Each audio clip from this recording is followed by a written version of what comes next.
to me, him just coming up at us like that, it's just unsafe. Like, we're just trying to finish a race, and people, like, in that scenario again, like, I know 50-50 whether people get seriously injured, and yeah, I just don't think it's worth it for 1 point at the start of the regatta. But I don't know, I'm sure he's got a different view. He's always seemed to have a pretty warped view, so it'll be interesting to hear that. There's a lot of work going into tonight. Just from that one crash in race 1, the guys will be here all night working away, trying to get the boat ready for tomorrow. So it's unfortunate. It was pretty intense. You clock the speed every now and again, and you're just like racing at 90 kilometers an hour. So everything's happening so quick. And, you know, to be honest, I didn't see anything really past the immediate danger. But yeah, by all accounts, it was a wild day. Yeah, well, from our perspective, we were overlapped to leeward for a very long time. You know, we felt like they were closing the gauge down to us, and we're fully within our rights of what we were doing. We did exactly the same thing with Canada in the next reach, and they got out the way. You know, I think as skippers we might need to pitch in for some anger management lessons for Tom. I think it's a bit out of line, the amount of swear words he was saying over the race management channel after the incident. Oh no, I think we can go harder. I think we can definitely take a touch more wind, and I mean, I think it's just getting used to it. You know, by the end it's definitely getting more comfortable. I think as you saw with the racing, but early on, you know, I think everyone was just a bit like, whoa, what is this? Yeah, it was an exciting day. You know, I thought the entire team did a fantastic job. Real, very, very impressed with the hands, Henkin on flight control. Man, what a day! And really, it's about as difficult as it gets, I think. And then also Emily too, jumping in, just getting one day sailing with her, and man, she's just been fantastic. So, I mean, the whole team deserves credit for, you know, to get around the track in 3 races like that. But man, it was wild and on the edge.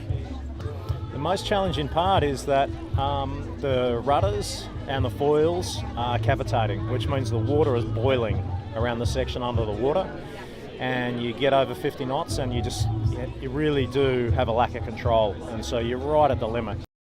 It was a really good day. I was a bit stressed at the beginning of the day because it's not my team, but yeah, it was really intense on board, but we have a really good result, so I'm really happy with the situation.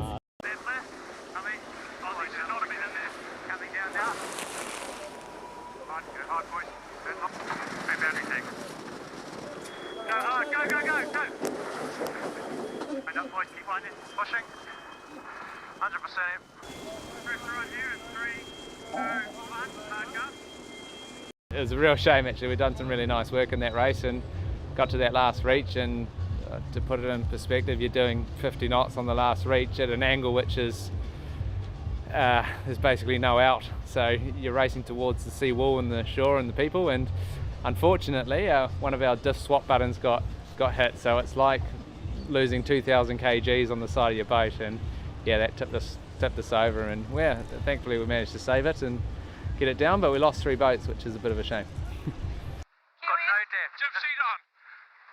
Got no It's coming, easy. What's happened to the dirt?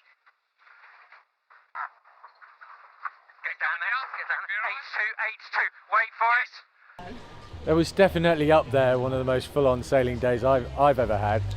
I mean, amazing speeds. The boats were just, you know, our boat at times was just shaking to the point I thought it was just going to fall apart. I mean, it kind of did in the second race, unfortunately, but yeah, we were pushing to the limit there. It was pretty cool. I'm a firm believer you make your own luck in life, but certainly things aren't necessarily going our way the last couple of races of this season. But that's life, isn't it? It's the way it goes, and we just got to keep plugging away. We know that we can sail well, we can sail really well, and we've got a team that's capable of winning in this league, and we're just got to keep pushing and we'll get there. Yeah, we were right behind. We were viewing that one. It was tight, and yeah, you know, the Kiwis were in their rights ultimately to luff.